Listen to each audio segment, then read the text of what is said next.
Now we're going to use what we learned from multiplying powers to find a shortcut to see what happens when we have a base with an exponent raised to another exponent. Now for these problems, we're going to want to leave it in exponential form, meaning we're not going to simplify it all the way because I think that's going to make the shortcut stand out a little bit more to you. And looking at number 1, we have 3 to the 6th raised to the 2nd power. Well, that means to take everything in the parentheses and multiply it by itself 2 times. So we have 3 to the 6th times 3 to the 6th. We know we add our exponents, and that gives us 3 to the 12th. For the second one, we have 5 to the 4th to the 3rd power. So we know we need 5 to the 4th 3 times, and if we were to add 4 plus 4 plus 4, we would end up with 5 to the 12th power. For 2 to the 7th to the 4th power, we're needing to take 2 to the 7th and multiply it 4 times. Meaning we're going to add 7 plus 7 plus 7 plus 7, giving us 2 to the 28th. And for 4 to the 5th power, we know we need 4 to the 5th 5 times.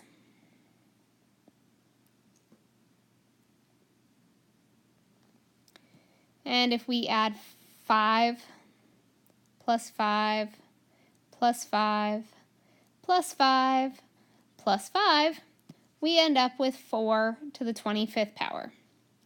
Now just take a moment and take a look at the first 4 we've done. We had 3 to the 6th power raised to the 2nd power and got 3 to the 12th. 5 to the 4th power raised to the 3rd power, we got 5 to the 12th. 2 to the 7th power raised to the 4th power, we got 2 to the 28th power. 4 to the 5th power raised to the 5th power, we got 4 to the 25th power. Hopefully you're noticing a pattern up here, and you will note that for number 5 you would get 1 to the 24th power, and for number 6 you would get 6 to the 8th power. Now, if the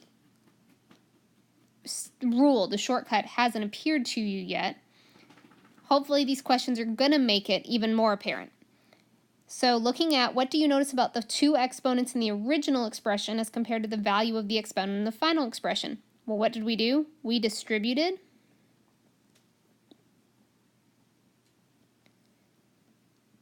the outside exponent to the inside exponent.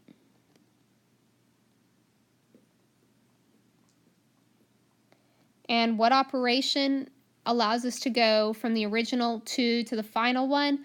Or if you think about what operation deals with distribution, the answer is multiplication.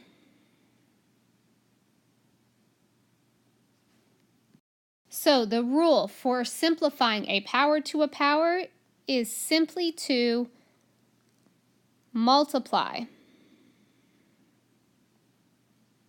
the exponents.